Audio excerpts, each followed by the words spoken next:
District central bank घोटाला मामले में बीजेपी विधायक गोपीचंद पडलकर आक्रामक हो गए हैं। विधायक गोपीचंद पडलकर ने सहकारिता मंत्री से जिला बैंक के निदेशक मंडल को भंग कर तत्काल प्रशासक नियुक्त करने की मांग की है। जिला सेंट्रल बैंक की 6 शाखाओं में शाखा के अधिकारियों और कर्मचारियों ने मिलकर 2 करोड़ 43 लाख का घोटाला किया जाने का मामला उजागर होने के बाद पडलकर ने ये मांग की है।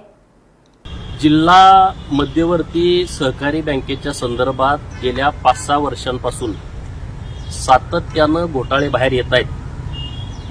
सहकारातून शेतकऱ्यांना मदत झाली पाहिजे, त्यांचा आर्थिक परिस्थिती सुधारली पाहिजे, त्यांना सहज आणि सुलभ कर्ज उपलब्ध झालं पाहिजे किंवा सरकारच्या काही सुविधा आहेत, सरकारची काही अनुदान आहेत, ते सहजरित्या जिल्हा मध्यवर्ती बँकेच्या माध्यमातून शेतकऱ्याला मिळायला पाहिजेत। परंतु सांगली जिल्हा बँक आहे, या बँकेच्या माध्यमातून अनेक घोटाळे सातत्यानं उघड होत आहेत। मी स्वतः विधान परिषदेमध्ये या बाबतीमध्ये तारांकित प्रश्न उपस्थित केला होता। 88 ची चौकशी सुरू आहे आणि आता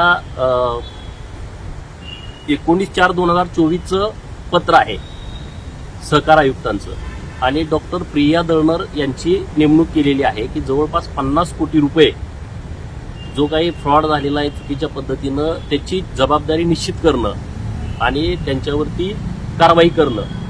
आता तर शाखांच्या मधून मोठा भ्रष्टाचार झाल्याचं उघड झालेलं आहे। फक्त 6 शाखाची माहिती समोर आलेली आहे। जवळपास 219 शाखा सांगली जिल्हा मध्यवर्ती बँकेच्या सांगली जिल्ह्यामध्ये आहेत। जर 6 शाखांमध्ये इतक्या कोटीचा घोटाळा झाला असेल तर अन्य शाखांची चौकशी केल्यानंतर काय परिस्थिती होईल।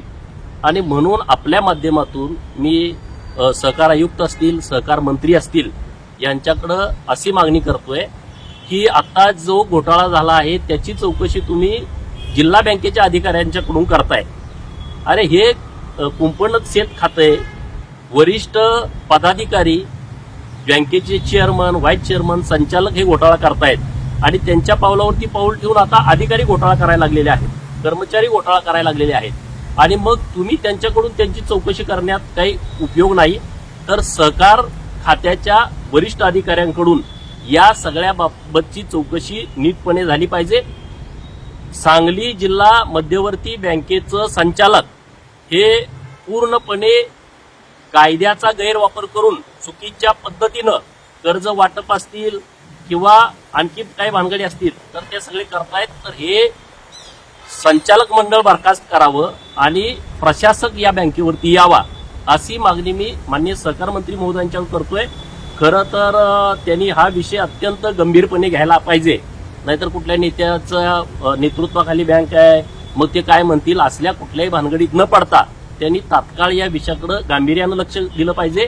माननीय जिल्हाधिकारी सांगली यांची जबाबदारी खरं यामध्ये आहे, कारण हे सरकारी अनुदान आहे जे दुष्काळीग्रस्त शेतकऱ्यांना मिळतं, जे अवकाळीचं अनुदान मिळतंय, विम्याचं अनुदान मिळतंय, तर हा सरकारी पैसा आहे आणि तो बँकेमध्ये होता। एक तर तो शेतकऱ्याला मिळाला पाहिजे होता, जर शेतकरी तिथं आले नसतील तर तो सरकारकडे परत जायला पाहिजे होता। परंतु वर्षानुवर्षे हे पैसे त्या खात्यावरती पडून राहत आहेत आणि त्याच्याकडे जर प्रशासनाचं दुर्लक्ष असेल तर ही गंभीर बाब आहे। माननीय जिल्हाधिकारी यांनाही माझी विनंती आहे की आपण सुद्धा आपल्या अधिकारामध्ये या सगळ्या विषयाची चौकशी करून कारवाई करण्याच्या संदर्भामध्ये तुम्ही वरिष्ठांशी बोललं पाहिजे, ही मागणी माझी माननीय जिल्हाधिकारी महोदयांच्याकडे आहे। घोटाळा होण्याचं कारण काय आहे? 15-15, 20-20 वर्ष तेच अधिकारी त्याच टेबलला आहेत। हे संचालकांचे जवळचे नातेवाईक आहेत, चेअरमनच्या जवळचे नातेवाईक आहेत, त्यामुळे ही सगळी परिस्थिती उद्भवलेली आहे। ज्या अधिकाऱ्यांना, ज्या कर्मचाऱ्यांना 3 वर्ष पूर्ण झालेले आहेत त्या सर्वांच्या सरसकट बदल्या झाल्या पाहिजेत आणि त्या तात्काळ जिल्हा बँकेच्या माध्यमातून कराव्यात अशी मागणी आपल्या माध्यमातून मी करतो। नागपुर समय, गली से दिल्ली तक।